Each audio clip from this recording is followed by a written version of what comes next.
Hey, JD here. Welcome to my channel. Please subscribe, please hit like, and we're doing part 2 of this particular video. So I think there's enough knobby on the very end of this escapement and where the wheel is and the escapement is to use this number 7 collet to actually grab that on the end and spin it. So I think there's enough there to grab that. So that's what I'm going to try. If that's the case, then I can repivot the end of this, right? And if that's the case, I have to figure out how big the pivot needs to be. And there is the hole it needs to go in, right there. I'll say center screen. See that little tiny hole right there? That, my friends, is the hole that has to go in. And I know by measuring this that that hole is a 0.28. So using my gauges here, and going in here like this and going like this, it goes in as a 0.28. So the size of the pivot is 0.28. So the drill bits I have a drill bit that's a 0.4. So the 0.4 would have to be drilled into the end here. So I'm going to have a look at that to see if that's too big to drill. I'd like it to be a 0.4. I'd like to be able to drill a hole fairly deep with my drill bits. Let me have a look at the drill bits here. So these are my drill bits, 0.4. So this is 0.28 and this is 0.4, and I wouldn't mind having a bigger hole in there. That way it's got a good grip on it. And the bits here are used for circuit boards, but I find that they will drill through the steel if it's not too bad. So I'm hoping that the steel here is soft enough to be able to drill into this without causing too much of a problem. And if I look at the diameter of this here,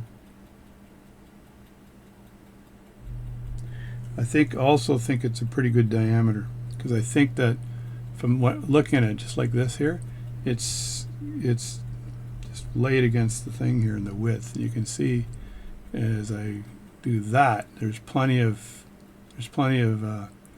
surface on both sides, the diameter, to hold the material. So this is a 0.4, so then I can drill a 0.4 hole, and then put a shaft in at the 0.4 hole, take it out, grave it down to a 0.28, and then fit it on. So that should all work. So that's what I'm going to do next. Set my lathe up to do all that stuff and just get her done. And just in case you're curious, this is a set of cement brass set Bowley. So this is a chuck here that goes in your lathe, and on the end there's various brass fittings, and what you would do is you would wax or shellac the part onto here. So they seem to all have a little hole in them, which maybe that's to accommodate a pivot. Not sure. That'd be pretty cool actually, but no, there's no. I'm shit out of luck. What I'd have to do is take one of these brass chucks and actually drill a hole in it, or drill a hole big enough to hold the shaft and the pivot of the other side, and then you could use that to actually chuck up the part. So I don't want to have to do that. So I'm going to do a little bit of reading as well to see if there's another way I can do this. I don't want to have to punch off that escapement. I don't want to ruin it. All right, so I've got my pivoting lathe here. I've got, I think, a lathe for every job I have, different lathes for different purposes. So I've got my pivoting lathe here, and it's got a lathe guide dog, whatever you want to call it. When you look at the really old books on how to do pivoting, they actually have a picture of this. So I ended up getting one. I had to adapt it only because it wasn't fitting in this 8mm lathe properly. So I had to put a tube in the end here so that then it fit perfectly, right? So that I've got the pivoting lathe here, and I've got the right chuck, I think, Now I'm going to see if when I chuck this up, or when I up chuck, oh, I'm so funny. When I chuck this up with this part, will it grab the part adequately? And I've got very little real estate to actually do that. So if you look at this part here, you can see there's a knobby on the end with a bit of metal. So if I can grab that on the end successfully on the lathe, then I don't have to worry about using shellac. If I do have to use shellac, I'll show you the process for doing that. It's a different process altogether. So I'm going to just try to fit this in here without breaking it. I think I'll use my fingers instead of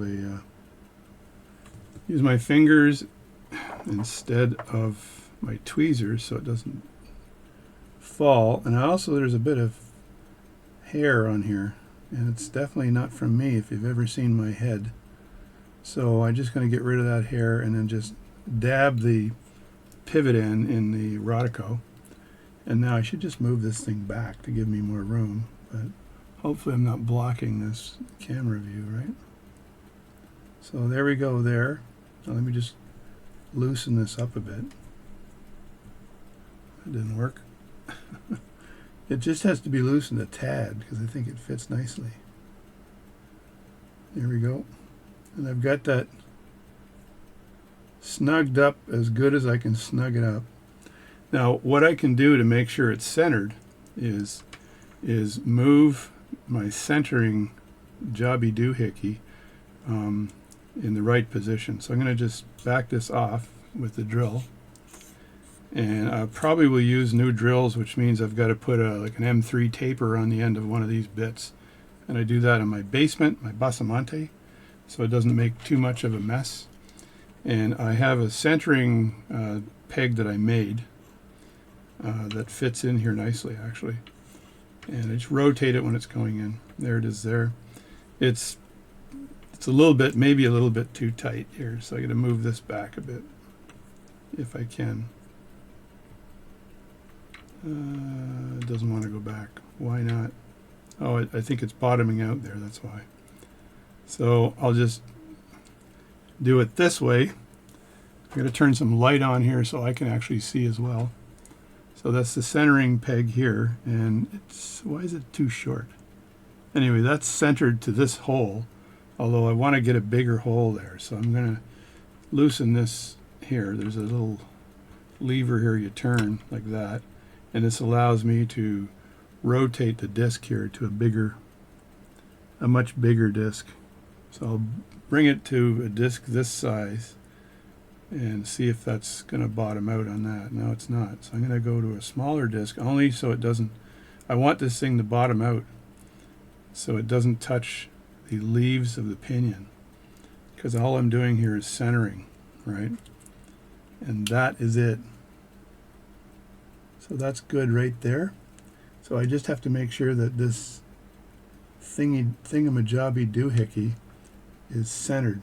So I can bring that in like that, turn the disc ever so slightly, and then push that forward to make sure that's centered.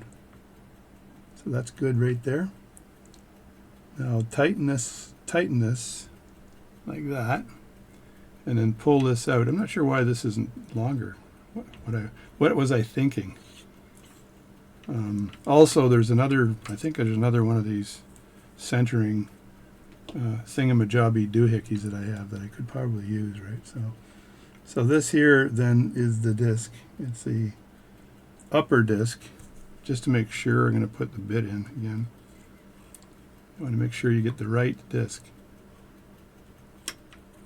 like that, and tighten this on top, because that'll keep this from moving around. And yeah, that's the disc there, so it's right there. So it's like that. That's it right there. So I'm just going to tighten this up here. If you don't tighten the, if you forget to tighten this here, then you've got it'll be off just slightly. So you have to tighten it so it's on and in good position. So now I've got a situation where I've got the part now is between, they call it between centers, I think, but it's between two. When I turn this part, now it's absolutely true to center. So when I get my drill, it's great. So now what I'm going to do is tighten this like that, and I'm going to see when I back this away or back this off, it's got a little bit of a warble, a little tiny bit of a warble. So now I've got to loosen that up again, just ever so slightly. If you loosen it too much, the thing will fall out. I'm going to put this centering in again, like that.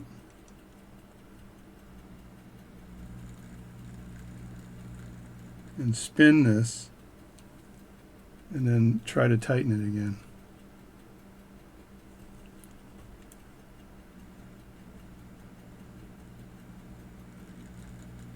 Okay, that's perfect right there. Now if I tighten this again, I'm going to keep the collar on here, or keep the dog in place, and tighten it a little more, and hopefully that doesn't take it off of center again.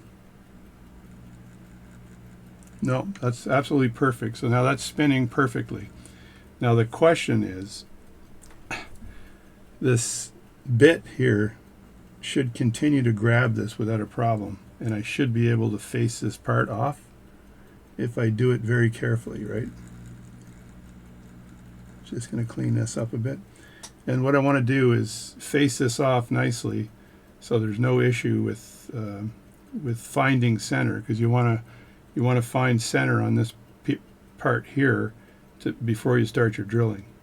So it's so I want to find center. There's a term for that I can't remember. I read about it last night, I think.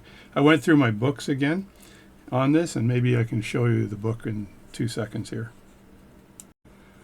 So this is the book here that's really good for this. It's called Bench Practices for Watch Repairers. Get this book. This has got all of very, very specific stuff that other books don't have. I know there's another book I usually use, which is a watch repairer's manual. That's good too, but it doesn't have the stuff that this stuff has in it. So, and it has a whole section on replacing pivots, which is nice. So it even has some of the things I need to do. So this is pivoting, and it goes through everything from when you spin too fast in the lathe and you end up hardening the material on the end. Well, how do you fix that? And it tells you exactly how to fix that, what kind of a graver to use to take away the glass, they call it.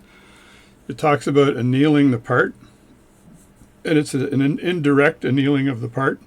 They also say if you can get away with not annealing the part and drilling it, then you're better off, because then the steel will stay hard and you don't have to worry about the tempering and annealing and trying to get it hard again without cracking it. So you don't want it to be material that'll crack. And it goes through how to find center here. I'm not sure what they call that. If I just look closer, I'll probably be able to. Centering tools. Yeah, you can use centering tools, sharpen a graver to do it. I tend to just use my graver to find center, as opposed to trying to use a centering tool. And then it goes through using one of these. I have one of these, as a matter of fact, but I don't think that the actual gravers that I have with it to cut the pivot are small enough. I don't think they're small enough to get that pivot done properly. I'll check, but I'm pretty sure they're not. I'd rather do it on my lathe. Here's a picture of it being done on a lathe, and they've got a bit of a guide here on the lathe, but I don't need to have that guide because I have the tool that helps me make sure it's centered. And then they talk about various tools that you can make. So you can make a drill bit for this, and how to make that drill bit.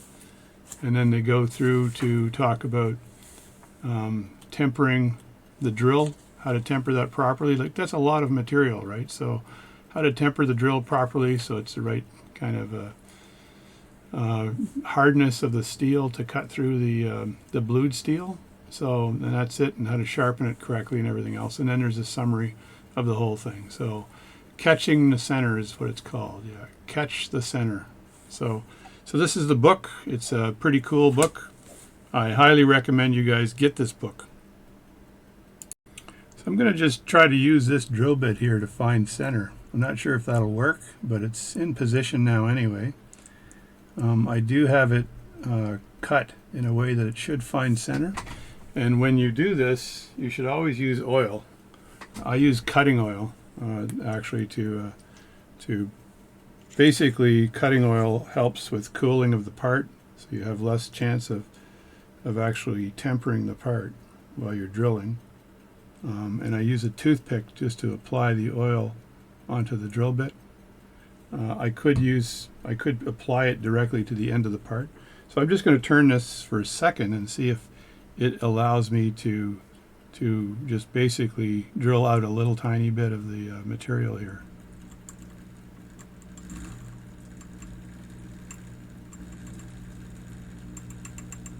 I can hear it making noise, which usually means it's not cutting the material that well. It's just scraping the bit. So that's not good. And I'm looking at how it's spinning right now.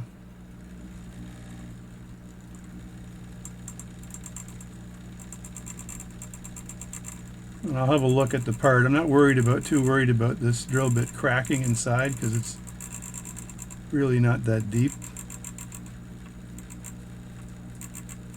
But you absolutely want to make sure that this thing is centered properly.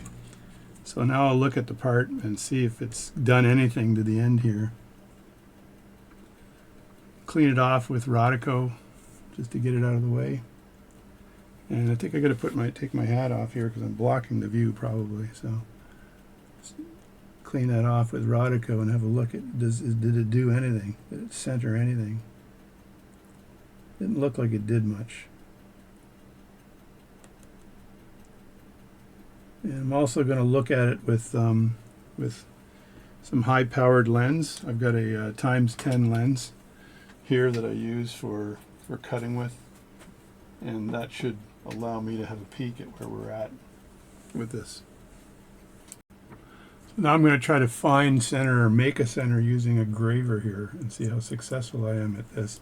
I'm really not sure whether my collet will hold on to the very small piece of material I have here, but what I do is just move that up to close to center and see if it'll cut.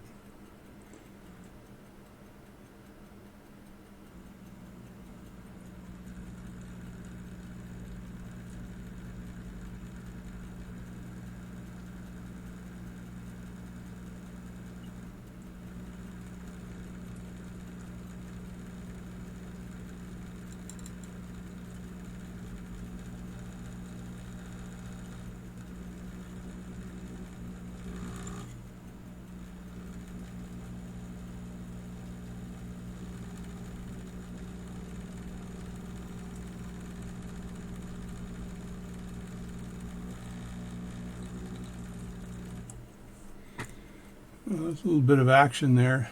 I don't know if it actually worked.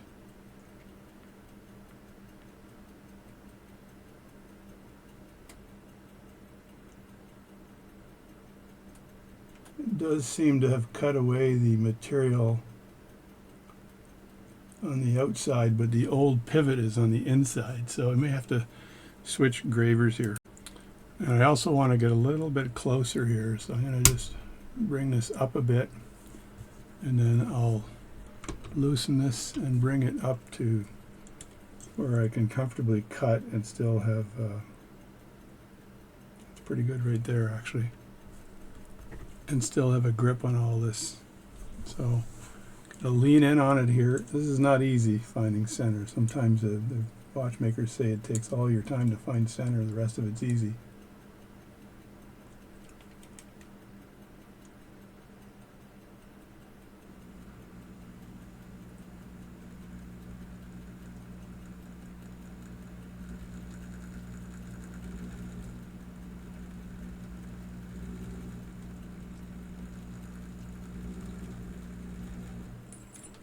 Now you see that what happened there? The part actually fell out of the collet. So may have to use plan B. Now I put this back in, but I've got to line it up again. So I just push that in like that and then tighten it. like this, and then I'll spin this. Make sure this isn't that tight. It's a little bit, but not a lot. Spin that slowly so it kind of finds center again. And then tighten that a little bit. And spin it again.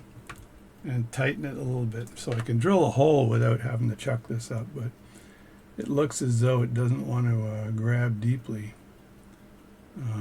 So it's not a lot of pivot holding it. I'm actually going to loosen this up completely so I can see if I can push this in a bit more. Okay, there we go. Now it's pushed in all the way. And turn that like that, and then tighten it some more.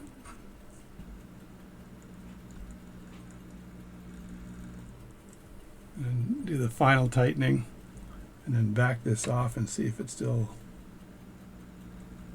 so that's good. It still stays centered, but the problem I have though is that when I put a little bit of pressure on this with the graver, it wants to go sideways, and I still have that little centerpiece to cut out.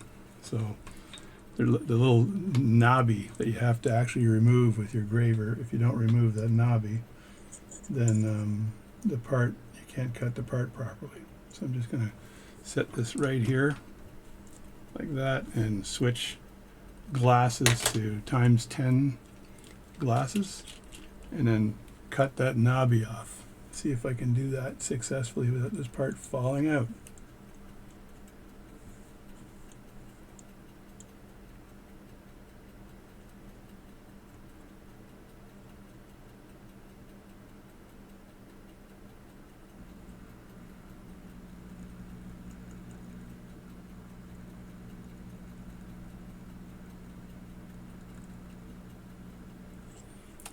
I actually don't know if that worked or not.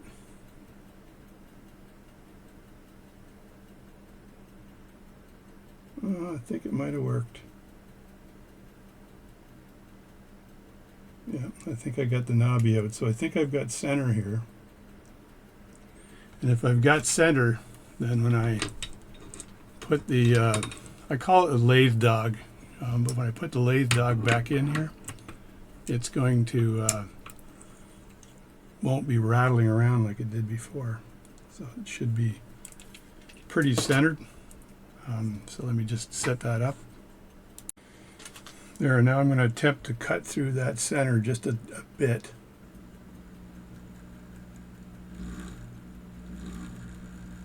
It doesn't seem to be rattling like it did before, so it's just getting a little tiny bit of a cut because this is not the end drill I'm going to use. Now if you spin the drill too fast, the word has it that the steel will harden on you, so you don't want to spin it too fast. So we just back this off a bit and clean it up.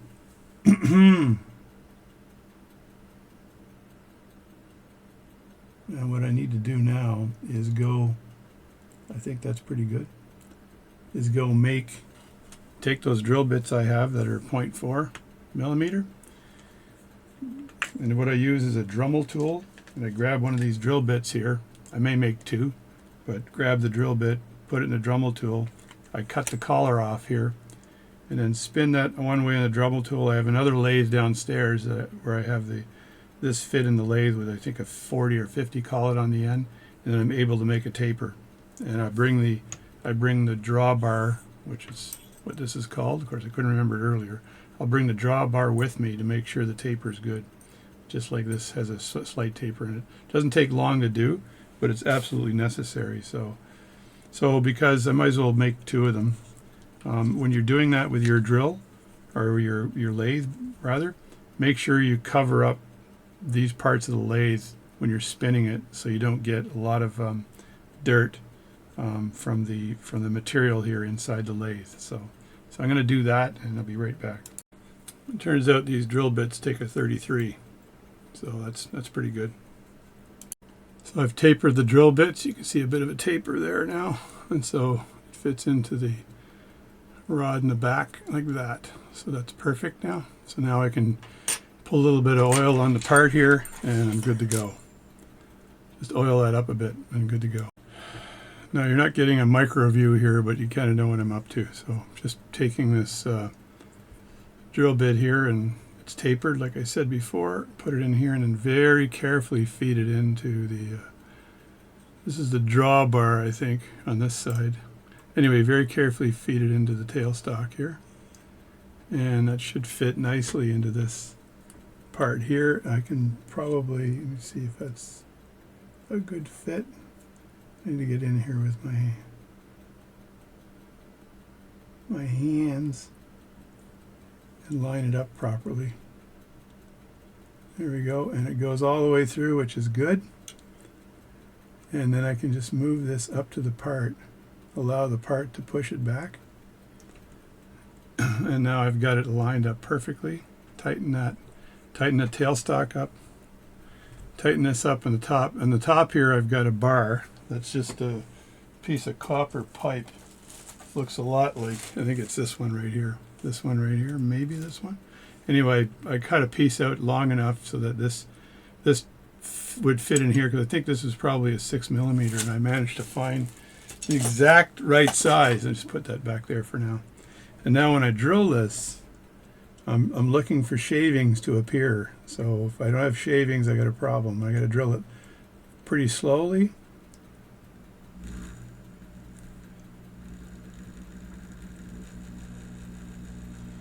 I'm pushing on the drill a bit, but I can't push on it too much or it'll break. And I'm looking at the edge of the drill before it enters into that dog to see if it's actually digging in. So I drill a bit, and then you pull it out like this, back it up like this, and you can see some shavings in there.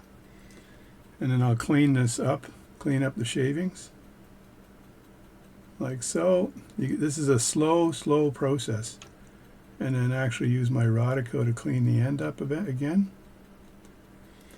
Get some oil out.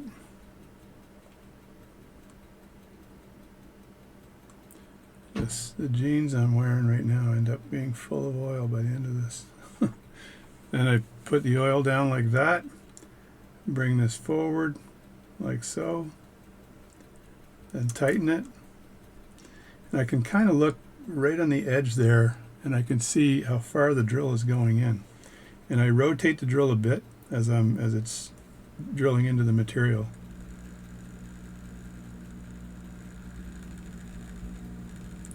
But you really got to take your time.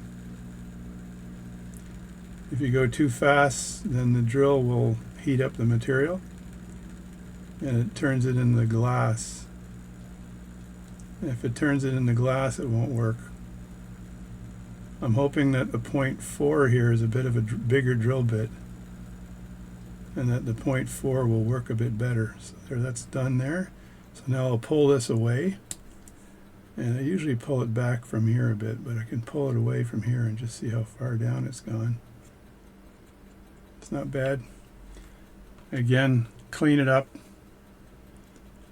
Clean up the leftovers, and then clean up the end of the part. I'm glad I'm seeing stuff, because that means it's actually drilling. And I can actually go up to the part again and see how deep it's gone, because I only need it to be so deep. I guess it's 2/3 deep or something, I think. So now I can see how far down it's gone. This is not too bad actually right now. It's gone in a bit, which is nice. Clean up the part. So the shavings are what's going to cause this carbide drill bit to clog. So you got to get rid of the shavings on this thing, and you got to apply the oil. I remember when I started doing this that I failed miserably at applying the oil, and I ended up breaking the drill bit inside. So I kind of like using the drill bit to press the thing into place here, like that. And then I just make sure that's in nicely. And again, I'm looking at the little groove on that drill bit to see if it's how far in it's going. I'm trying not to spin too fast.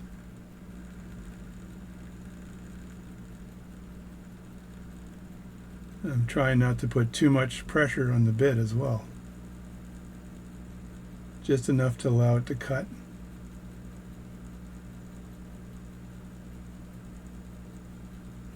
I'm watching the bit here to see how far I've gone. And then stop like that. That's the hardest part when you're doing this, is actually stopping and allowing I got to pull the part out, so you rotate that while you're pulling the part out, and you can see all of the material that's being collected there. So, and just clean off the material again. I just dip it with the Rodico, that cleans it off nicely. Like on that end, and then clean it on this end again. At the end of this, I end up washing this part in lighter fluid before I end up doing a repivot of it. So there, that's the part there. Let me see how far I've gone in here.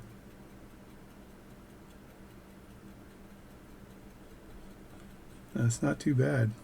That's I think a little bit further. I need to go a little bit further. Yeah, that's going in nicely, actually.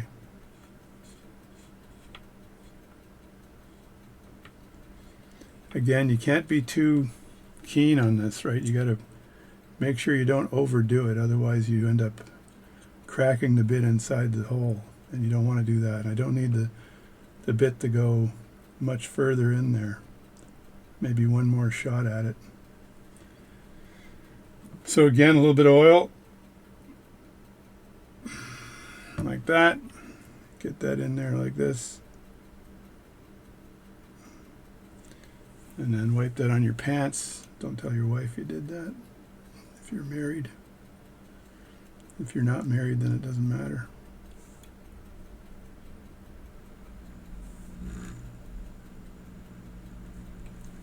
So now I'm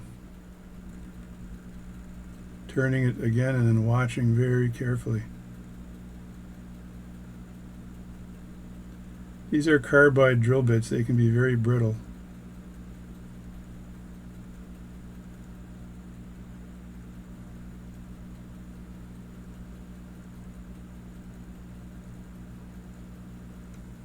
All right, pull that out.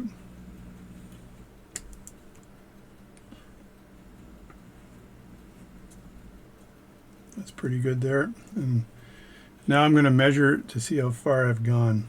This is important because I want to make sure I'm deep enough to hold the part. And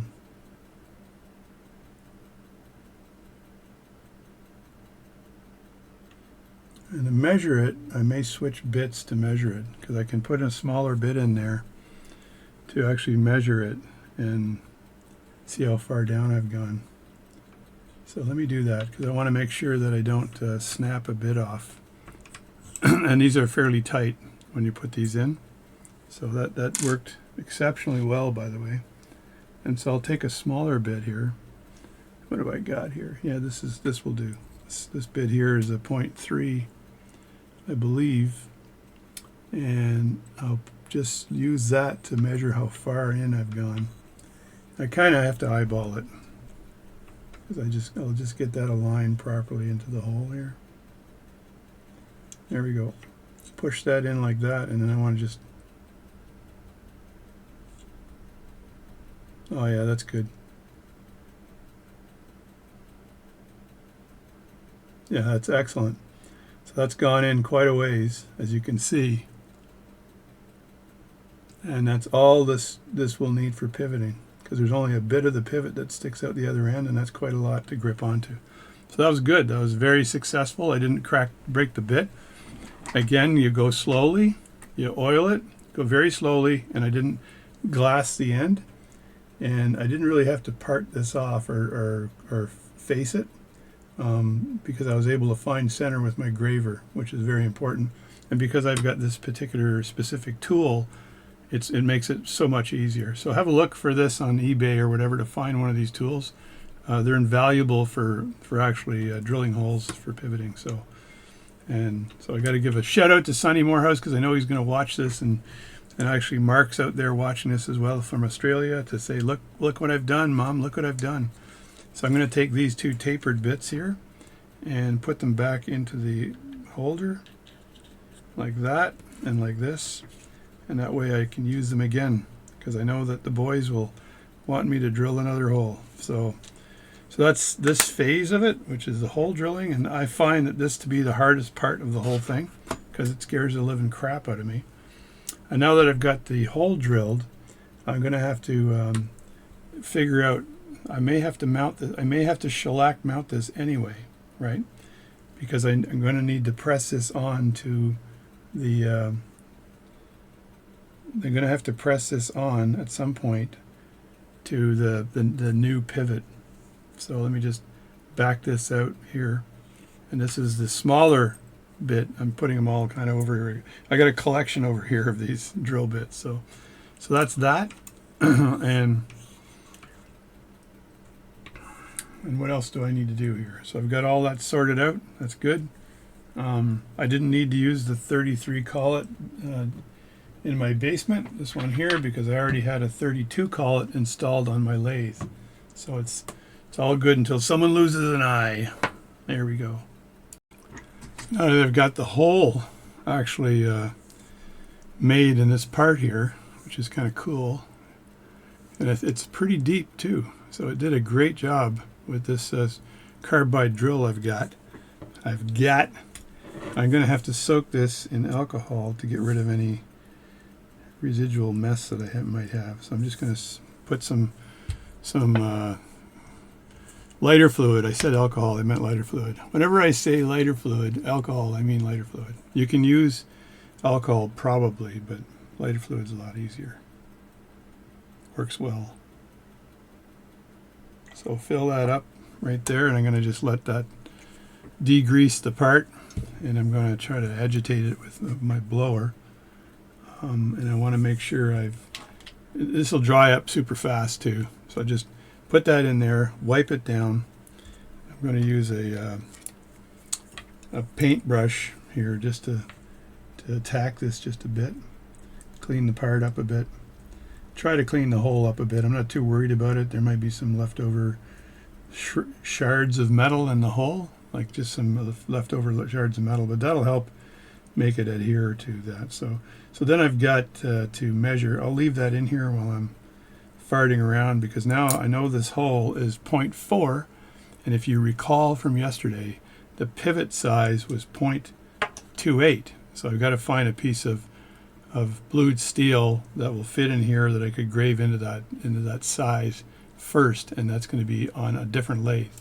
Now I found my absolute smallest piece or thinnest diameter of blued steel, and if I measure that with my deuxième gauge, right, I just put that in between the jaws like this of the deuxième gauge, and then look at that reading, and that reading says that it's probably 0.7. So that's a 0.7, and so I've got to grave that down a lot smaller, and I'll see that as I try to stick that in the hole. It ain't going to fit. So it's a 0.7, so it's got to go down quite a ways. And even if you compare that, if you look at that compared to the hole that it needs to go into, you can obviously see that it's got to be graved down quite a bit. So that's my next job. So I'll take this and then chuck this up in my lathe. I'm going to chuck this up properly in my lathes. I got a couple of jobby doohickeys left over here. I got a 33 here. Put that back where it belongs. And I think I didn't take the other one out. I've got a 10 and I've got a 7, but this might even be smaller than that. Let me see. No, that might be the 7. Let me go to 8. Nope, 8's too big. Go to 9. We're getting close. 9 works. So 9's the right size. So that's good. So I'm able to find the right size collet for this. So now I'll chuck up this blued steel here into the size 9 collet, and I've got a different lathe here for this. This might be a Bowley lathe. I can't remember. Let me look on the end here. This is a Lennon John Lennon. No, it's a Bowley. It says Bowley Lennon, made in Germany. So it's a nice lathe. So I use this one a lot, and usually for making balance staffs. But I've got to get this piece of material chucked up in here. So I'm just holding it very lightly. I don't want it to bend at all, because if I leave it, I can let it spin in the lathe like that. So now what I want to do is I'm graving this thing down to, I'm making some very grave decisions here. Oh, it's killing me. I'm graving it down to the size I need to fit it into the part that I'm currently scrubbing, right? That I'm going to stop scrubbing in a second. And let me look at my time. Okay, 11:21. That's the value of being retired, by the way. So I just retired 5 months ago, but likely going back to work part-time in January. No one wants to bring you back in until then. So there's the part there. So if I grab my puffer here, I can dry that off in like 5 seconds. And I just want to, why I'm doing that is I want to measure how much material I need to stick out here, right, to grave. So what I want to do is have as minimum amount as possible so I don't get any movement on this part when I'm graving. So I don't need this thing to move around. Now this is dried by now.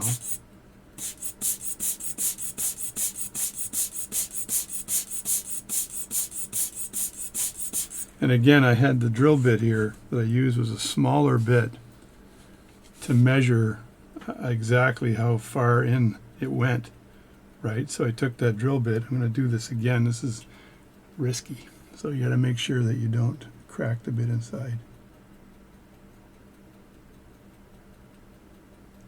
So I'm looking at how far it's going into the part.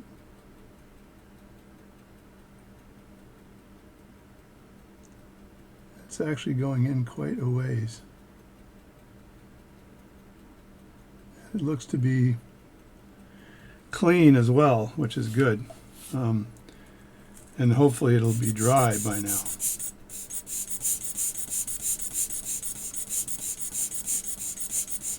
So what I'm going to do then is grave this down until I get the right size to actually fit the part on top. And then once I fit that part in, I have to part it over here, and then I turn this whole rig around, and this is going to be the hard part. The hard part is I've got to chuck this up again and grave the final part down to the right size. I might be able to do some of that while it's still in the lathe here. So that's the tricky part. So let's start cutting the part. So I'm going to move this in just a bit because I don't think it's going to require that much material. Plus I can pull it out once I've graved it down the size. So there we go. So that's that there now. I got to plug it in and spin it to make sure it's spinning true. So what I do is I look at that. First of all, do a visual on it to see if it's spinning true. Usually I can see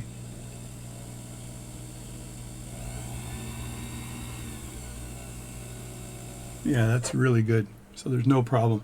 Usually when you look at it, you can see whether it's spinning true or not.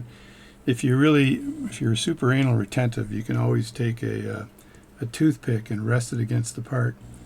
And then whatever movement is there will be amplified at the end of the toothpick. So you'll see whether it's spinning true from the end of the toothpick. And there's no movement, so we're good. So now I can get the gravers out and start working on this, but I'm going to sharpen my gravers again. Alright, this is my graver sharpener. It's quite a nice rig actually, and it's got a nice rolling platform on the back, and then this grabs the graver itself. Now it's got some degrees or markings on the side, a scale on the side that's pretty useless, so I don't use that. But what's nice is that the holding device on this side is triangular, so it's got a bit of a triangle on the holding device, which means that or it's diamond shaped, which means it holds this nicely. So all I do, this is just a piece of metal I use to keep that in place. So all I need to do is is look at it sideways like that and see what kind of gap I have. And then when I look at the gap, I know whether this thing has to go up or down or not. So right now it's got to go out further. So I just turn that like that, rest it like this, tighten it, and then look at it again. And if I see no gap, yeah, so it's pretty good right now. So the gap is towards the pointy side, which is good, and there's very little. So it's pretty much flat. If you look at that, you can see it's pretty much flat. So now I just need to hold this thing like this. So front and back. This has already been adjusted to make sure it's flat from this side here.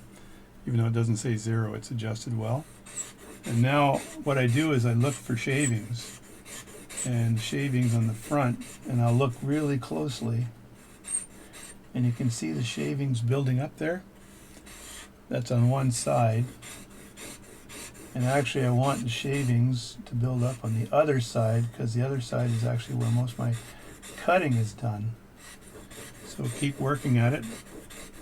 And this is a diamond plate. I buy all these diamond plates from China, but you could probably get them on Amazon now, because they tend to take the AliExpress stuff. Yeah, now that's starting to get some nice shavings on the other side. And after you've done this a bit, you turn it around and have a look at the shine. And the shine will tell you, you see at the bottom there, it's telling you where the material is being removed. And because I'd rather have it completely flat, I'm going to do a bit more. I'll call that the shine test. So that's how you do this. You got to get yourself a decent graver sharpener. You can use pretty much any graver sharpener. It's just a matter of making sure that it's flat against the piece when you're doing this work. And again, I'll look at the shine to see how much. Okay, so that's pretty much done there. If you look at that, you can see it's put my hand in there. You can see the shine is on the complete piece right now, so it's done. And you just have to wipe off. Some people reverse cut this as well. They'll reverse cut it. I find it's not needed with these. So this is one of them done. Now, because I'm cutting a very fine balance staff, I'm going to leave this one in the graver handle I have here, so I can make sure that I use this one and not the other one. Because I'm cutting very fine staff, I'm going to sharpen my 2 flat. This is 2 millimeters flat and 4 millimeters flat. So I'm going to sharpen these 2 and 4. And again, I'm because everything is sort of set up for this already, I may grab the other graver here, because it's ready for action. So Action Jackson. I know it's here somewhere. I've lost it. Oh, there it is. So I grabbed this graver because everything is kind of already set up right now, so I might as well take advantage of it and sharpen this one as well. So I can stick that in like this. Take it in from the back. And I did that wrong. It's got to turn a bit. Take it in like this. And then I measure what it looks like. I'll tighten that up and measure the gap again. And right now it's at the heel right now. So that means I have to stand it up a bit. Like this. And then tighten it. Look at it again. It's still at the heel just a bit. So what I think I'm going to do is extend it a bit and then tighten it again. That's at the toe a bit too much. So I'll loosen it up again right here. And then just let it go down a bit, tighten it, look again. And that is absolutely perfect. So that's perfect.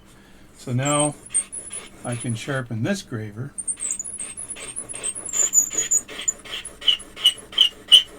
And you can wash these diamond plates after, but it's making a god-awful sound. I'm looking for material coming off of it here.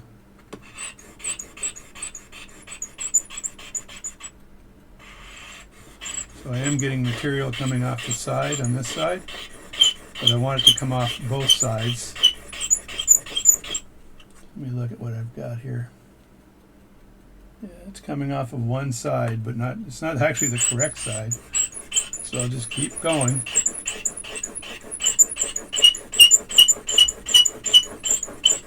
That's an annoying sound. Apologize. It's starting to come off the other side.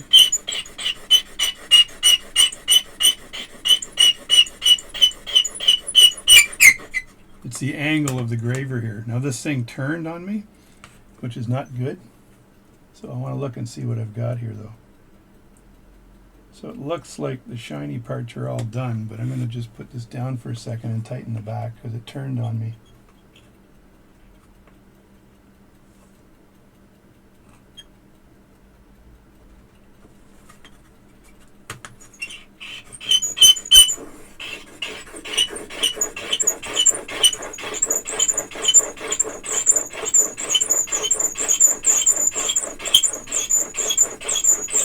Again, look at the shine and see where it's cutting. See, it's cutting from the correct side now.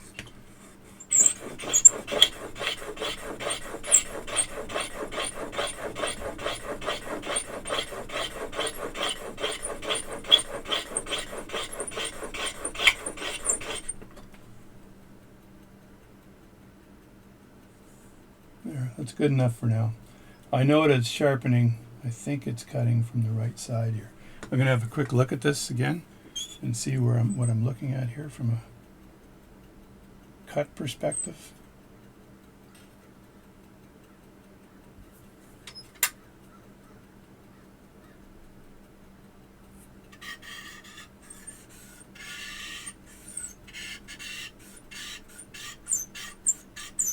I'm trying to look at where the material is coming off here.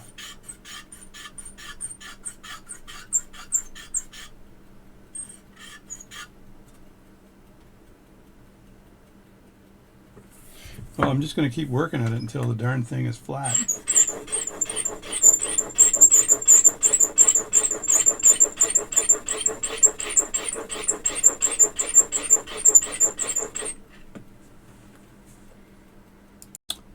There we go. And if you look at the shine on the end of that, that's completely done. There's no part that's at a different angle.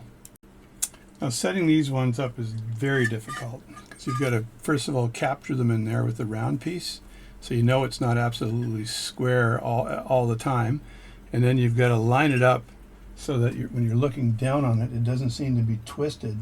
So this is about as close as you can get. Otherwise there's a bit of an angle on the flat part. This is a 4mm graver. So if I just do this on this, I'll be able to see whether I'm catching most of the material by looking at the front of it. And I am. So that's working really well.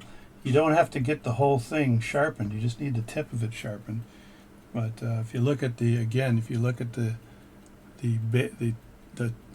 top of it, you can see if the material is being removed, and you can see if you've got the shine on the top. So I'm going to give it a little bit more here.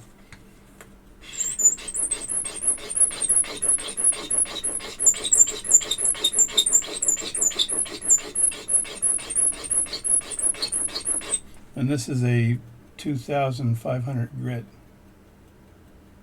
Yeah, a little bit more here. It's got to go a little more. This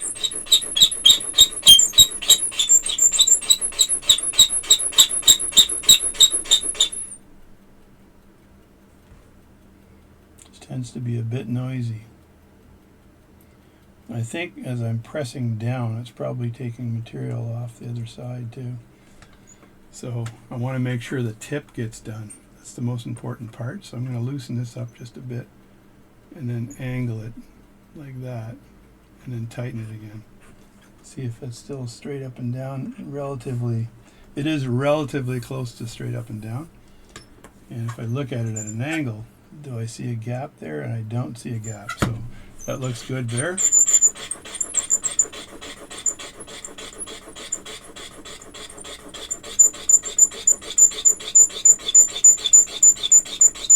It takes probably a good a good hour if you're doing it properly to make sure your gravers are sharpened properly.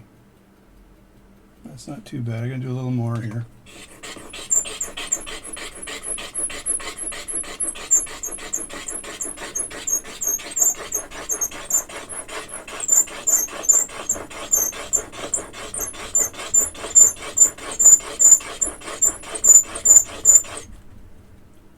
And I can see the material now coming off the tip. See that? So the material's coming off the tip and the sides, which means basically I'm done. So that should be sharp enough. Yeah. I think I'm good. It's hard to tell sometimes, but I think I'm good. So that's good for that. So I'll leave that at that point. And that's my 4 flat. And now I've got to do my 2 flat. Same thing, same routine.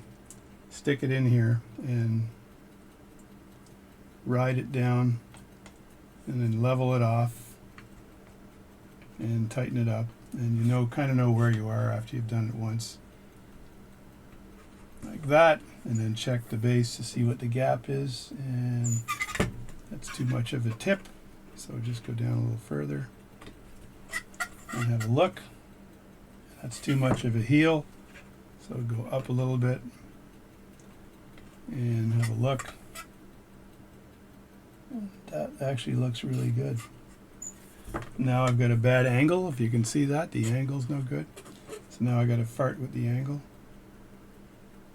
It's a lot of work to set this thing up properly.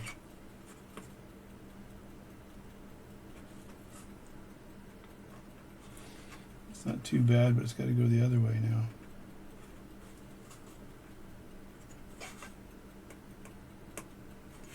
Just a bit clockwise. A tad, as they say. That's good there if it's still flat. And nope, it's touching the heel. So you can see how this can take a lot of time to set this up properly for sharpening. There's no shortcut. I'm afraid to say there's no shortcut. That looks good there. Make sure those are tight, and then I just want material off the tip.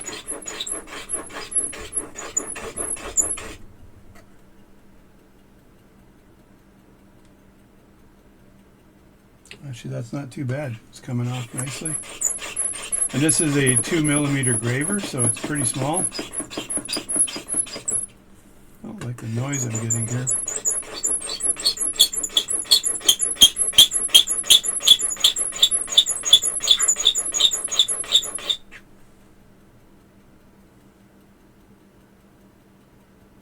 That looks really good. I don't know if there's any more I need to do here.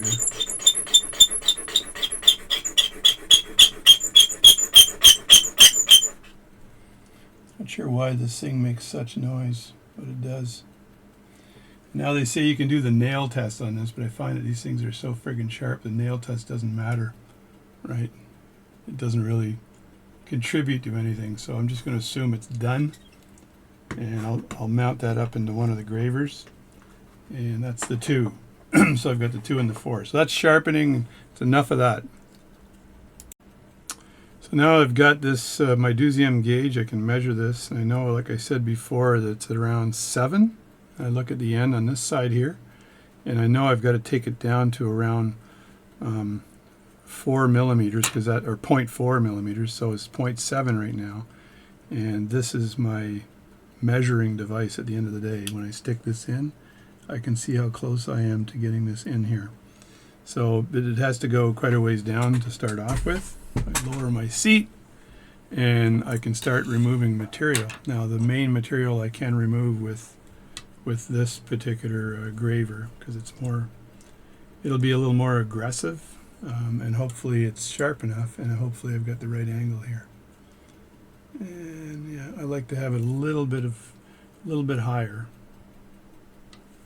Tighten that, tighten this.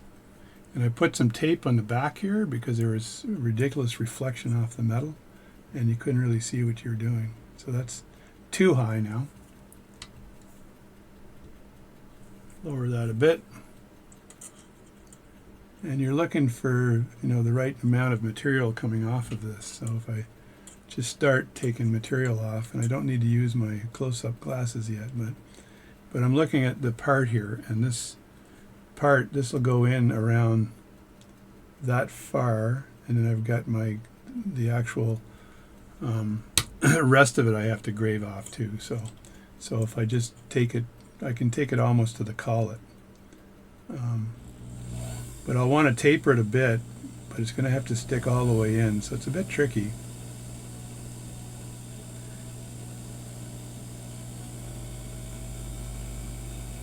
I usually hold my graver at a bit of an angle. That way it doesn't get caught up. So those are good sized shards here that I'm removing.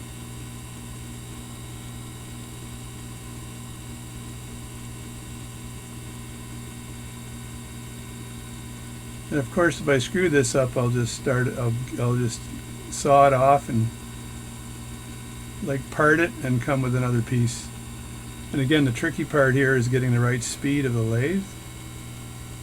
If you do it too fast, you're going to end up tempering the material. So you don't want to do it too fast.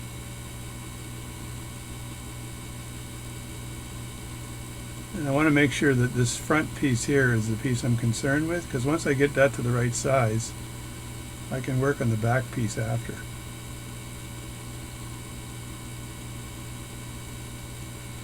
And I know that's going to be about 4 millimeters, so once I get a little bit of material off here, I'm going to get in close with a different pair of glasses on. So that there, and I just measure this. The tip over tool rest is a great thing, by the way, so you can just get that out of the way quickly. Measure it, and I know I'm at 7 right now, and I got to go all the way down to 4. So one thing you can do when you're bringing the material down here is you can actually grave the material off at the tip here until it's almost the right size, and then you just move the graver up along the shaft to match it. So I can remove more material off the front and taper it ever so slightly, because I'll be able to remove the other material off after.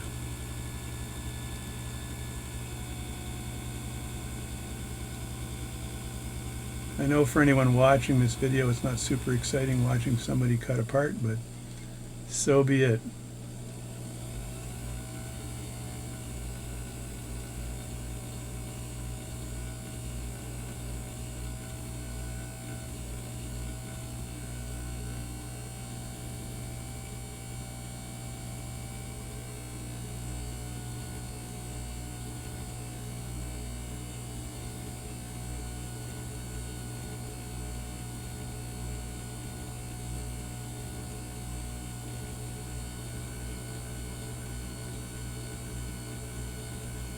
There's a point there where the material will come off pretty darn fast, so you don't want that to happen. So I'm going to actually bring the part up now.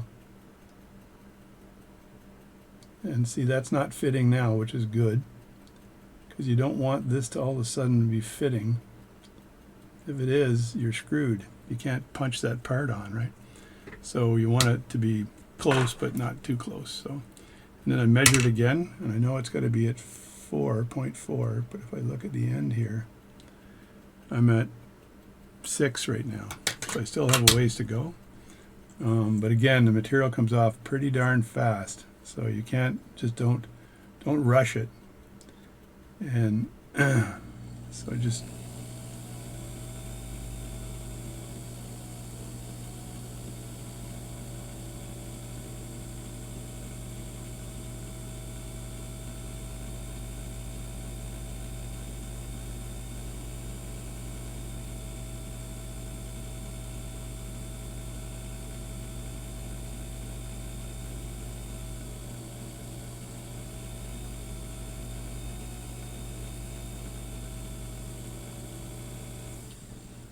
once I get it a little bit close there, I'll measure it with my deuxième gauge, but once I get it close to 4 on the end here, I'm very careful in what I do. So right now it's getting close to 5, I know that the drill hole is probably a little more than 4 because of the it always cuts a bit bigger. And there, it's getting close, but no cigar. So more material needs to be taken off. Hope you're enjoying this very long, and you do have a fast forward on YouTube, by the way, in case you're curious. So there we go. I take a little bit more material off the end here.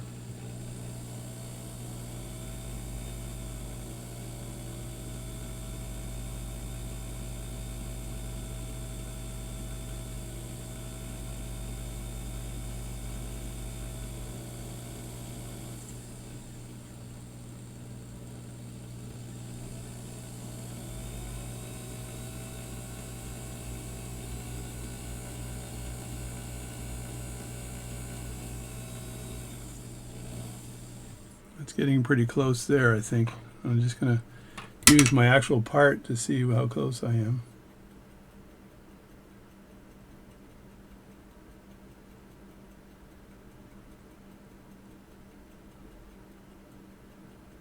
It's getting pretty close.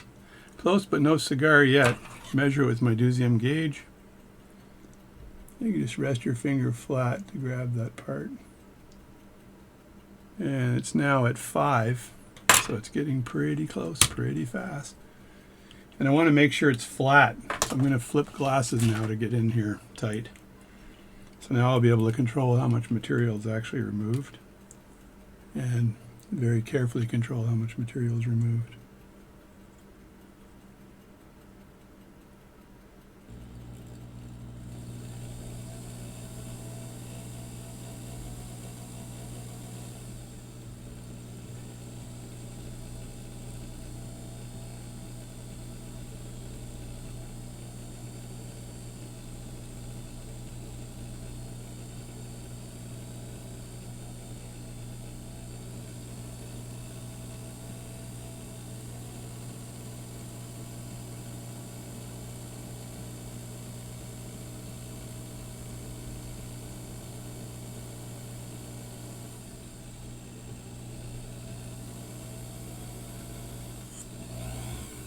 I can bevel the end of it ever so slightly as well, and just to make sure that the end doesn't have a see, that's getting pretty friggin' close right there.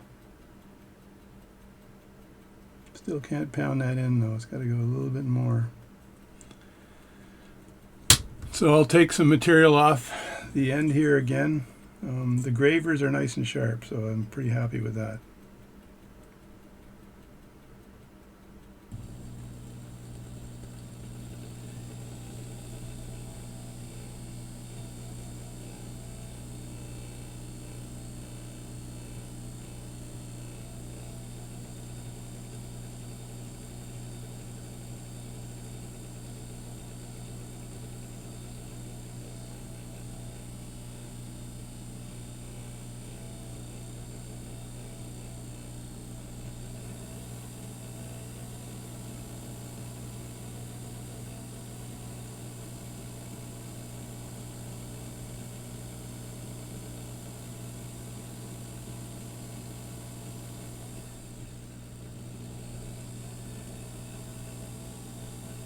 All right, I'm going to test it with the part again.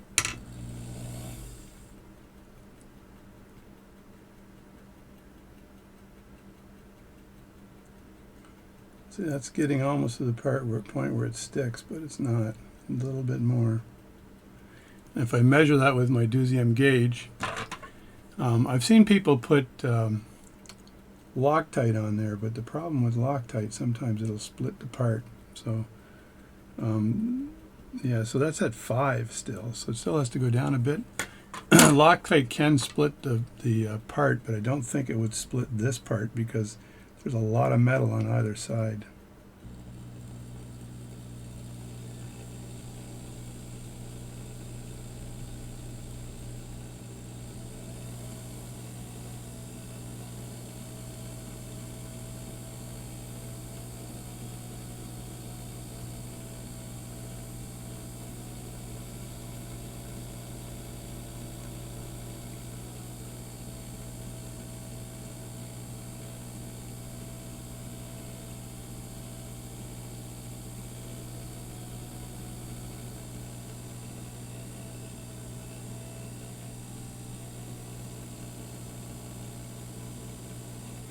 Funny how fast this will go from doesn't fit to loose. It's like doesn't fit, doesn't fit, doesn't fit, loose. Not good. Let's see if I got a fit of any type here. It's starting to get close here. It's close but no cigar. Now I could take the drill bit out and measure it using the drill bit itself, but I think that this is just, it takes time, but I might speed this part of the video up, so we'll see.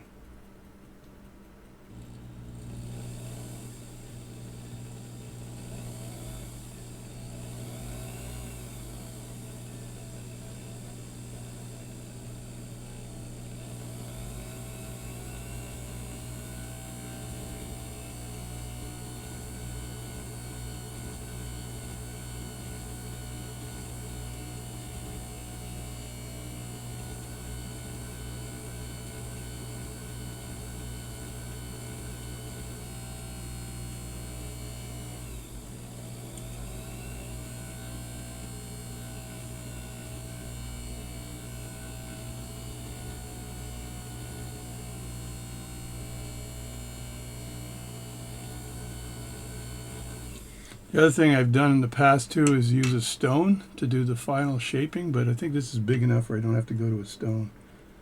So I just want to see whether I've got any kind of a fit here yet. The darn thing is getting so close. Again, use the Deuxième gauge. This is going to be a very long video, I apologize, but use the Deuxième gauge to fit it right on the end here, and I've got, oh, it's just over 4 right now. So any second now. Yeah, I'm going to trim it down on the inside part a bit more, but it's so close, so close.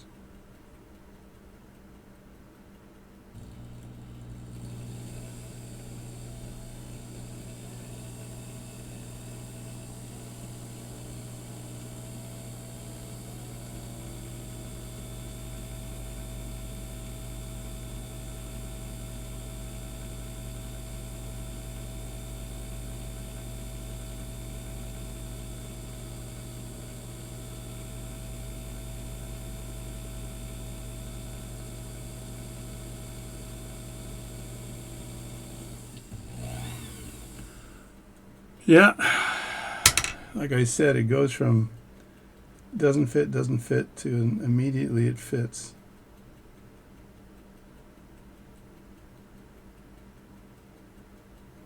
And I can tell it's sort of getting there, eh?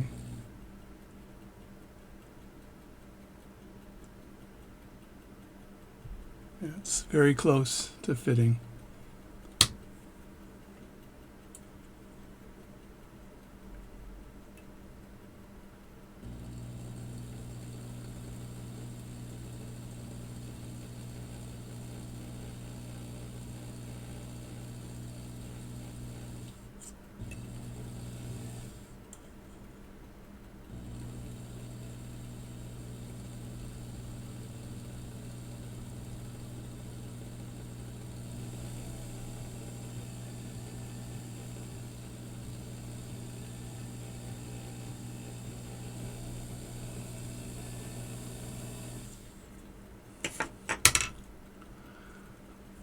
This is why repivoting is not something that it's something that it takes time to do. So it's starting to go in right now.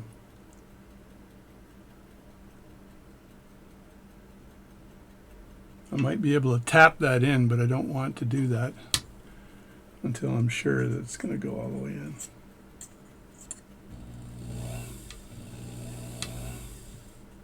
And you can clean off these shavings with your finger.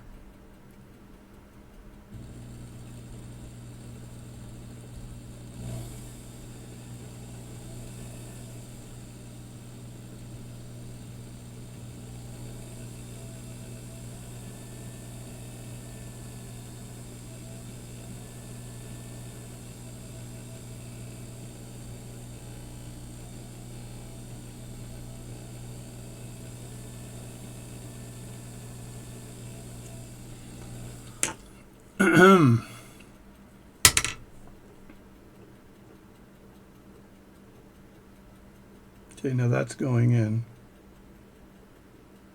which means the front part is good enough,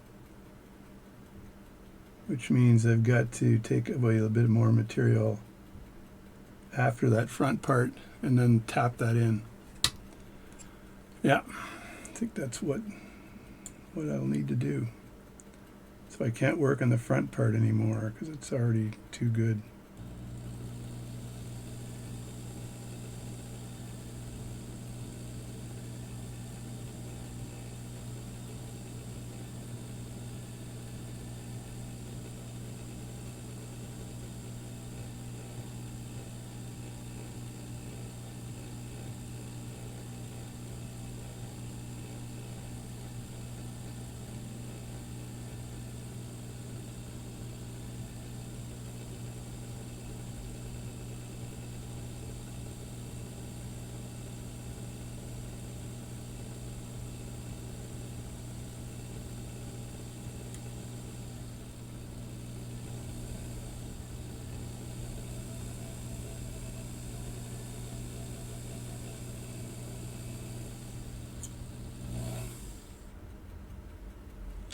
Pretty darn good right there. So let me see how far this is going to go in and if I have to tap it.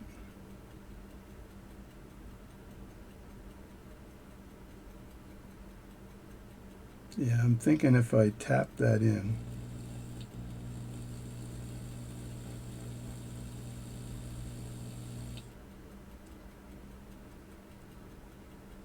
it's hard to say.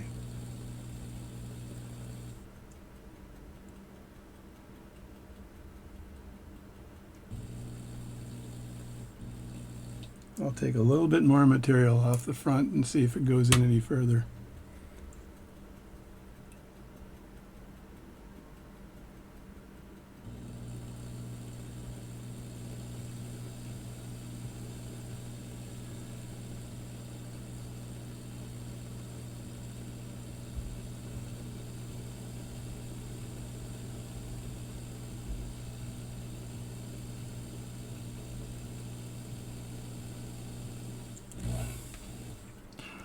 Now I could use a stone as well, but I want enough material in there so I can keep it.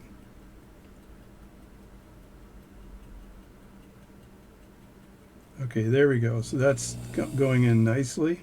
So I think I can tap it in from here and then cut it away. So what I'm going to do is take even more material off the edge, because the pivot part is 0.28, which is a lot smaller, right? So I want to remove, I want to be able to tap this in and then remove material from the tip, but I can't do that while this thing is stuck in the hole, right? So I think I'm going to remove it right now while I've got this thing chucked up, and take material off the end here, giving me a decent sized pivot to work with.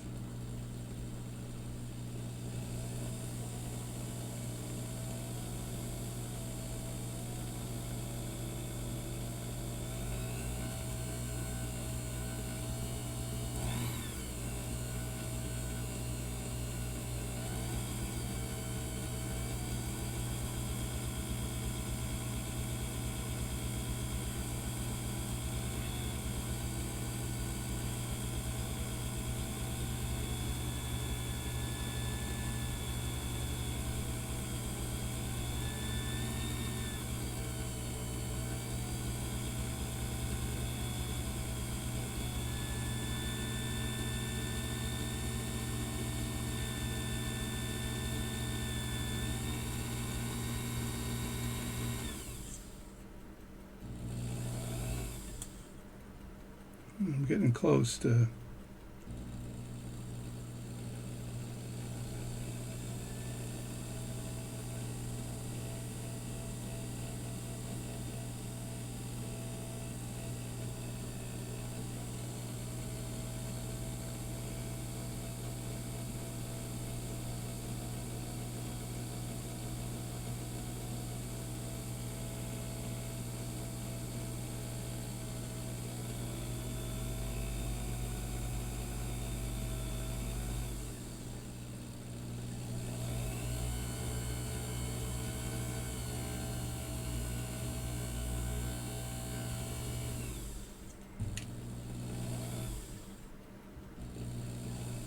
All right, that's pretty good right there, and I think I can fit the part on right now, and then part it, because you want to do that. You don't want to. You want to be able to fit that part on, and then part the material after. So I can put that on like that, and I'll get myself a stake to be able to tap that on. All right, let's try this out. I've got myself a stake. And the stake goes over that shaft a bit and melds up with the actual gear. Kind of hold that as parallel as I can hold it.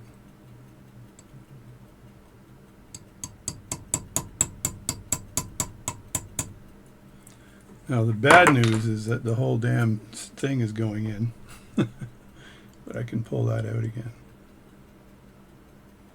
I'll just pull that out and then grab it like that, tighten it up a goodly amount, and I want to tap that on. So it did go in a bit. I'm not sure if that's in all the way or not, but let's tap it a bit more.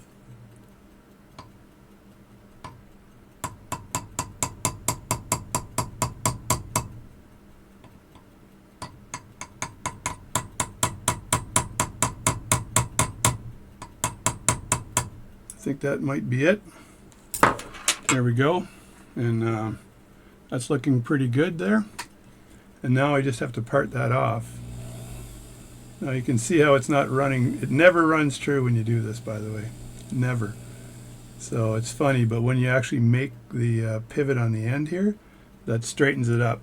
But you got to chuck that up to do it. So this is going to be the hard part. So I'm going to cut this off, and I've got a file that I can do that with. And this is my official lathe filing cutaway tool. So you can look at that. You can see the way that's shaped. So that does a great job cutting away a part. So I just put that near the this part here, and I've got to make my pivot on the end, and I've got a lot of material sticking out, so I'm not too concerned. I can probably part that even a little closer, because I've got to go. I don't want too much pivot material here, right?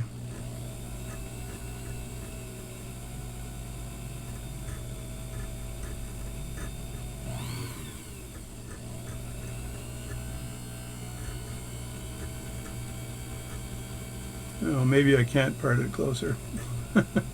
I'll part it right here. This is fine.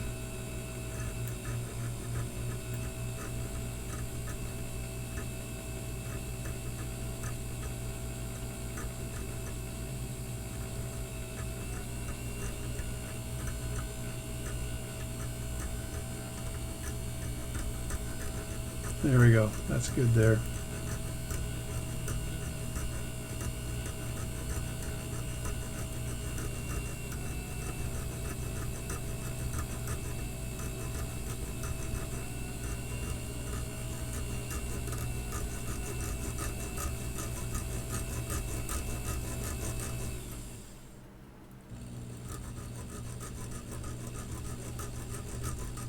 And you can see it kind of loosening up, and there goes the part. So it just flew. If I look at that, this is what we have. There's the new part with the pivot on the end. We clean that up with some Rodico, and that pivot is in there nicely. That's not going anywhere. So I'll form the pivot with this complete part here. So at the end, but I've got to figure out how to stake this up properly so it doesn't fly out when I'm graving it. This is going to be tough. Or I'm going to maybe use a file to bring it down to size. The problem is, if you're rubbing it with a file, you're also rubbing this end here, and you don't want that to be part of removing that part. So that's that, and I'm going to see if I can chuck this up and complete the pivot. It's chucked up now, and it's actually not too bad. It's running fairly true. You can see a little bit of a bend in the actual part, but that's because it might have been when I pounded it in a bit, but usually that bend has to do with it's got to have something to do with when I pounded it in. So that's the bend in there, and I've got my chucked up. I got my 4 graver here, and I'm hoping that this will cut it and not make this whole thing fly off.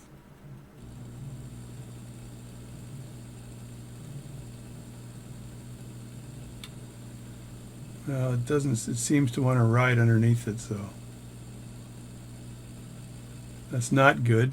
So then the other option, as I said before, is to use a stone to do that. But that's going to be done right after lunch. All right, I've had to resort to a pivot file. The sides of the pivot file are not a file. They're like a burnishing material. And the tops are a file. So I think I can get away with filing this without taking material off of the edge here. I got to be very careful though. I may want to clean this up a bit. All right, let's start filing, and maybe I'll just fast forward this whole nonsense.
And a little cutting oil, I think, isn't going to hurt.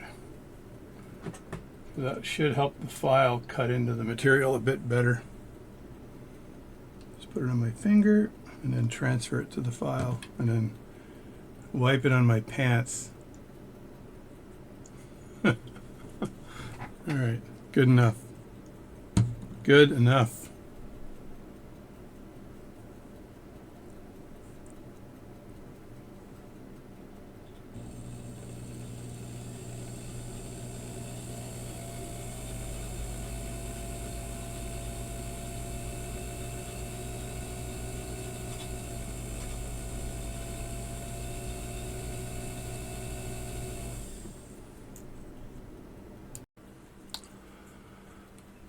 Yeah, and we're going to polishing the pivots here down to the right size with the stone, the Arkansas stone.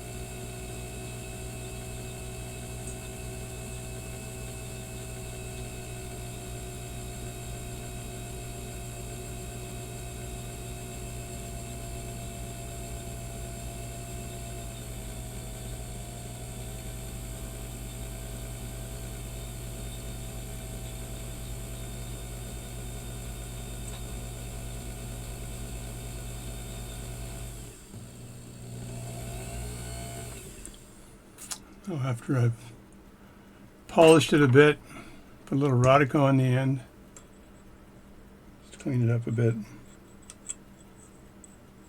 and then do a test fit with the actual plate. I'm not sure how close it is to fitting, but I'll want to burnish it as well. So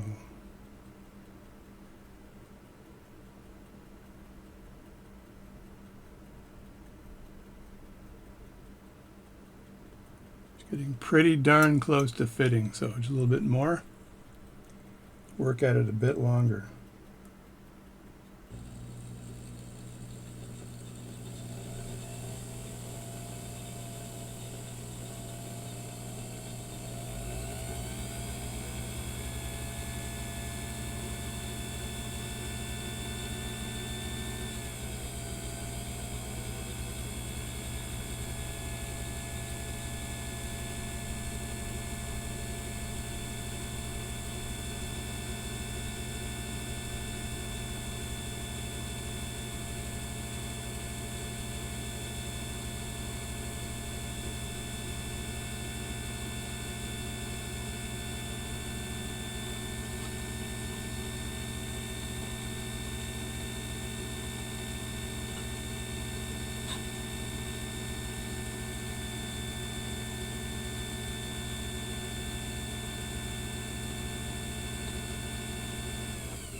clean it off with the Rodico and then do another test fit. It's a long process to make a pivot, but you got to take your time and do it properly.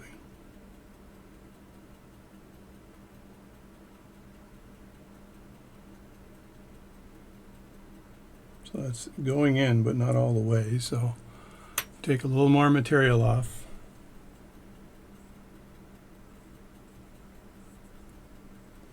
I'm trying to use the right angle of this Arkansas stone here.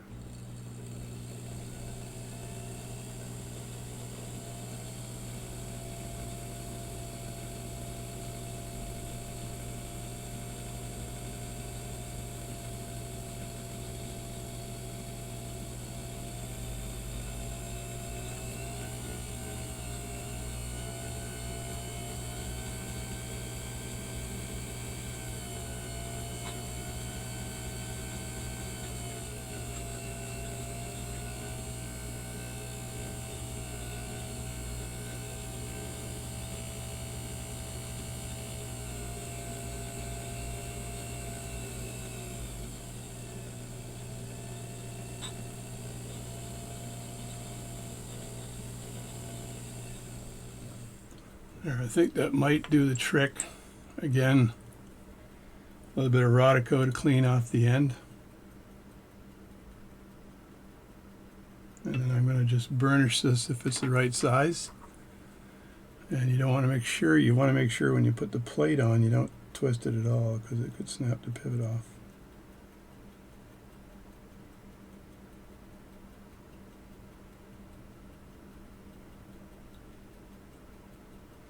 That's pretty good there. I'm going to just get the file out a bit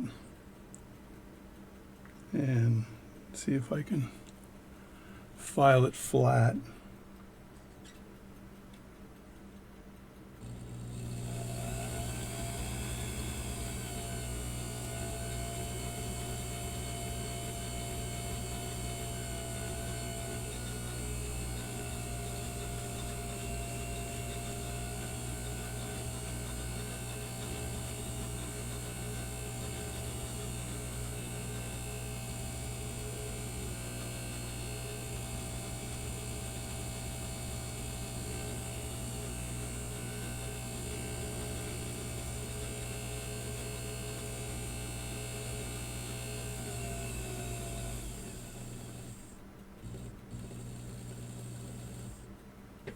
It's funny, I'm trying to take the very edge off of this pivot here.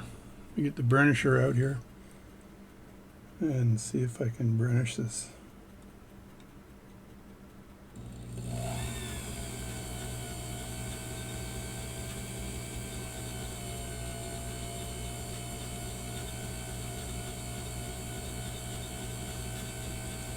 This puts a nice shine or gloss on the pivot, which makes it very smooth.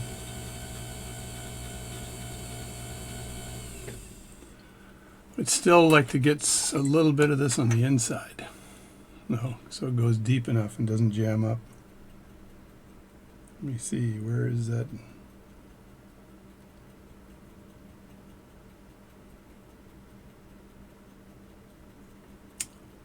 Yeah, I want that to go all the way in, like this, all the way to the bottom. And then through the hole without getting caught up. So I can measure that. I can look at that from this side probably.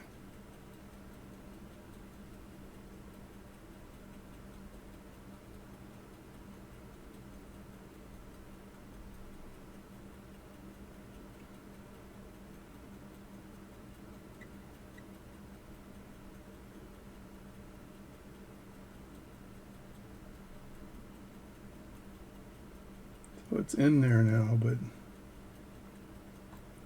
feels like it's a bit stuck. I think it needs to be a little more loose, which means I gotta stone it down a bit more.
Wow, what a job.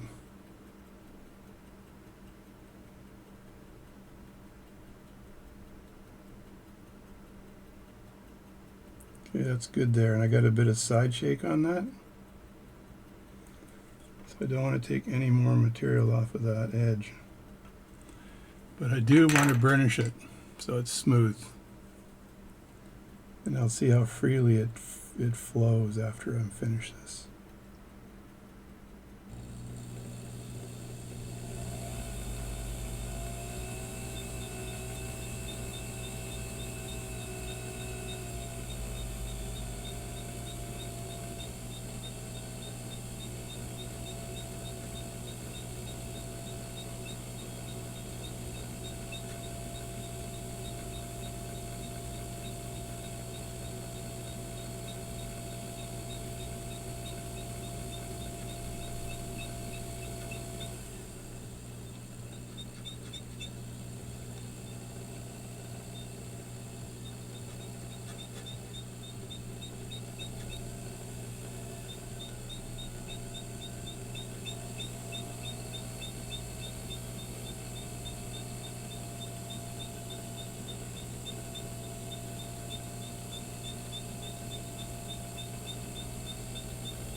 All right, that might be it. Let me just check this out.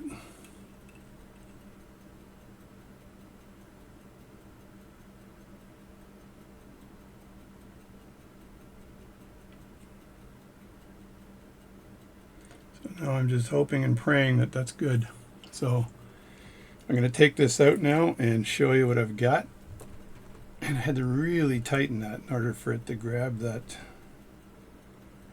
end piece.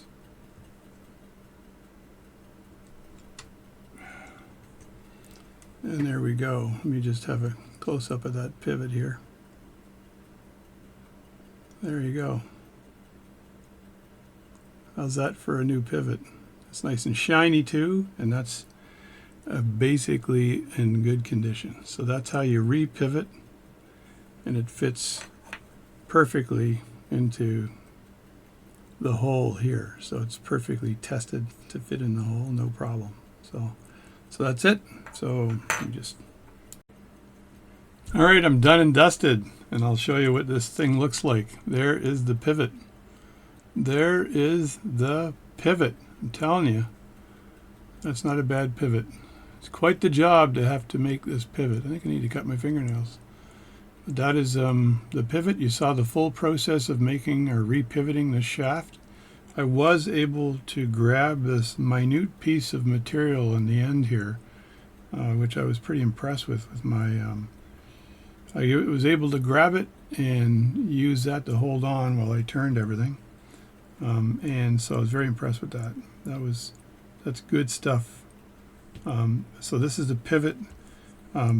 It fits into this part here. So this drops down into the hole, and as you can see, there's a hole on the other end, and this fits perfectly in this hole. There is no doubt how well this thing fits. There it is there. Goes all the way in, and it's 0.28. So, and I need to reassemble this beast now, so I will reassemble this clock. This is from a carriage clock, and this will be reassembled so it shall work again. And it broke off, the bottom pivot broke off. I think the mainspring was strong and snapped somehow, so we can't have that happen again, because if that happens again, there may be no way that I can recover it again. It's a hard job. If you look at what time it is right now, it's around 3 something. Look at my watch, 3:32, and if I look at my D-Cave, look at this thing here. D-Cave, Bulova. It says 4:36, it's off, daylight saving time. This is my D-Cave glow-in-the-dark Bulova, so it's quite the watch. Anyway, it was around, I'd say I put about 2.5 hours in this morning, maybe more. but at least 2.5 hours in this morning and another 2 hours this afternoon. So 4.5 hours. And that's to just repivot. It's not easy. You've got to really take your time. There we go. It's sitting in the hole now. And now I can rebuild this balance, install it on the watch, and do a whole lot of praying to make sure this thing works. So we're going to do that after. I'm not going to bother. This was a repivoting job. So thanks for watching my video. Maybe I'll make a short one later and show you it working. I'm JD. Welcome to my channel. Thanks for watching. Hope you didn't fast forward the whole darn thing. Alright, we're going to assemble this thing. I said I wasn't going to do it, but I'm going to do it because it's a long video, so I might as well finish the whole thing. But I've got to find the hole here when I drop this down. And it should be right below vertically. I could be prodding here for a long time before this thing finds the hole. It's not tapered, that's the problem. Come on, get in there. Find the hole. There we go. That's the trick. You just rattle it around until it finds the hole. So that's one part. And then the other part goes in right here. And that merges with the teeth here. So hopefully everything is right. The height is right. I'm not absolutely sure yet, but I'm just doing a little bit of praying here that that's all going to interface properly, because if it's not right, I'm not sure what I'll do.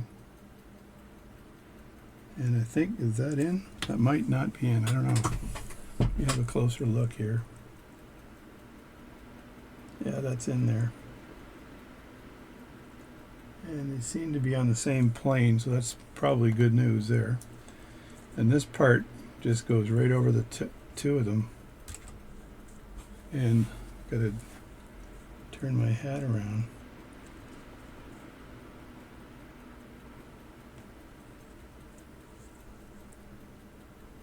I think everything is good there. And this just rides right over both of these things.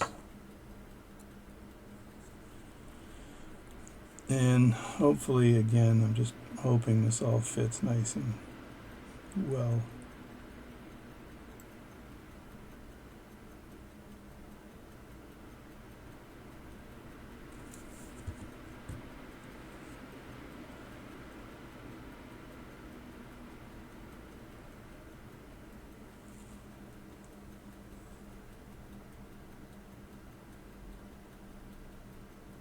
I'm pushing down a little tiny bit so I can try to find the pivots here. I really wish these things were beveled more, but they're not. And I can tell that it's over top here, so that's no good.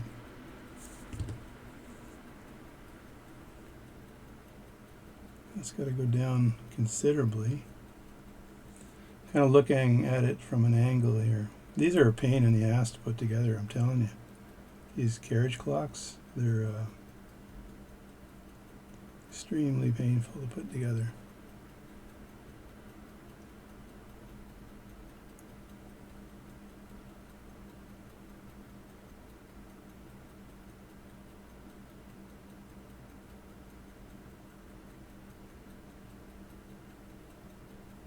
I'm looking underneath here to see if I can locate the hole that the pivot goes into. Jesus. I'm telling you, they're a pain in the butt.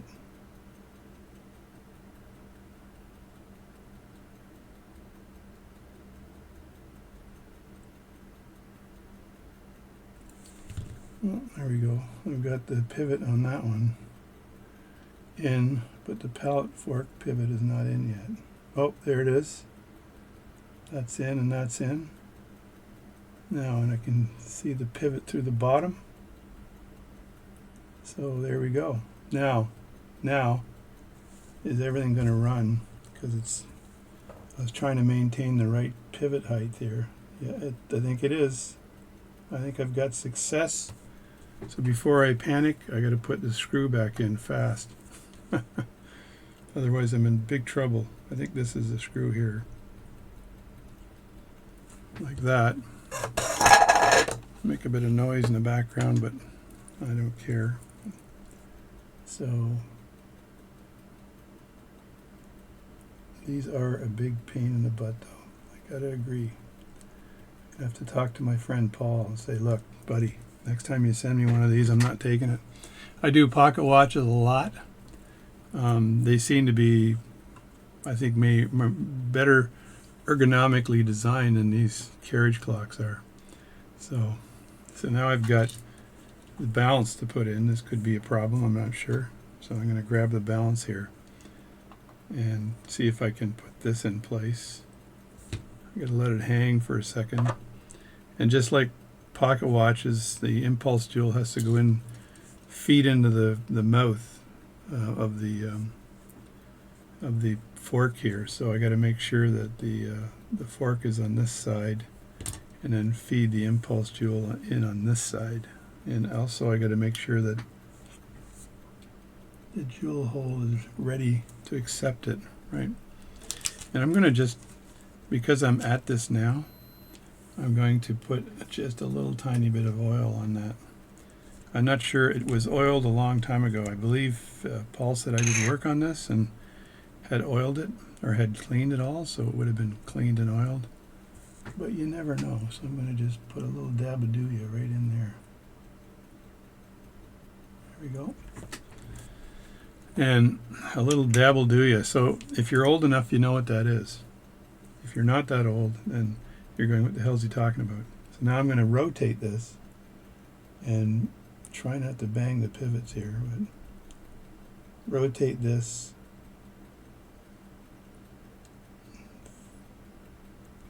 from this direction. You know what, I may just put the impulse jewel right in the slot here.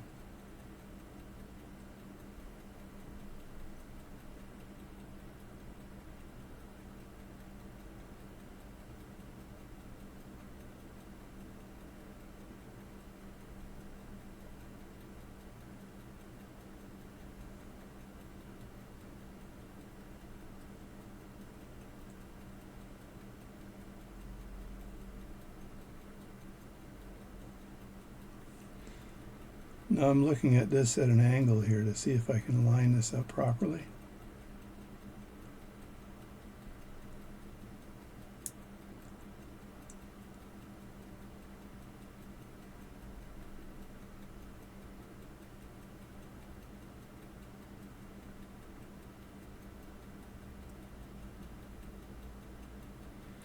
So it looks like it's lined up properly. It looks like this is loose, which is a good thing. And so all I need to do is put the screw on the top of the balance cock and then screw that in very carefully. I'm going to hold all this down because I don't want it popping up while I'm trying to screw it in place.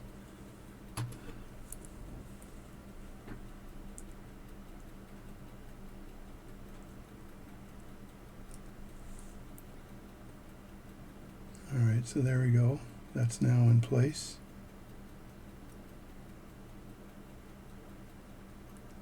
And there's a safety dart on the bottom of this thing, and it's going into the slot. It's a very interesting configuration. The actual, if you look at that configuration, that's kind of interesting. And I moved that with my, I was hoping it would, there we go. And you can see in the bottom there's a dart on the very bottom of that pallet fork, and there's a slot with a safety mechanism. So that's that, and now I'm just going to put that back into the clock. And this clock is, again, it's a carriage clock. It's used to, it's got the faces missing on this right now because it was just in for repair. So the theory is that when I put this back in, it's going to line up perfectly and everything's going to work. That's the theory. So I'm looking at this right now, and I've got two screws to put in. And I want to make sure that I'm getting a good mesh between the gear, the pinion basically, with the new pivot, and this gear on the bottom right here, this one right here. So I'm going to screw this down but not tighten it.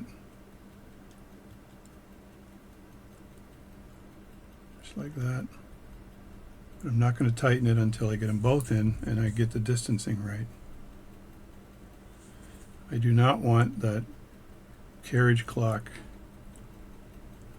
I'm going to make sure I get the right hole here. It's like my wedding night. Oh yeah, a man of much humor.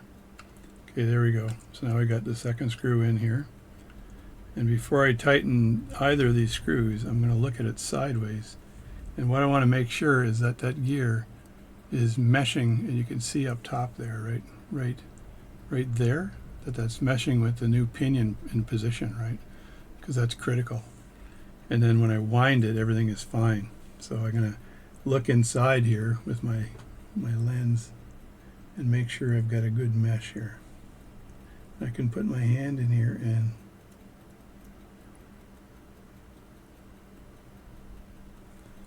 see if that actually works. I'm going to get my winding mechanism up here and just put a few turns on this and see what happens. See what happens. This is a letdown, a clock letdown device. So I'm just going to put a bit of power onto this.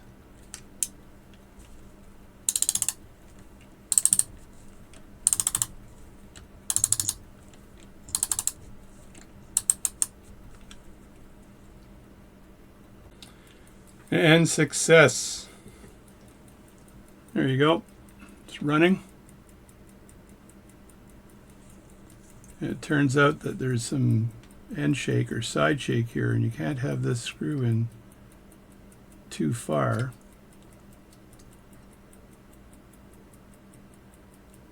Or it pushes this wheel here too far towards the towards the gear I just repivoted. So there it is, folks, and running. I'm going to take a video of that. That's it. Thanks a lot.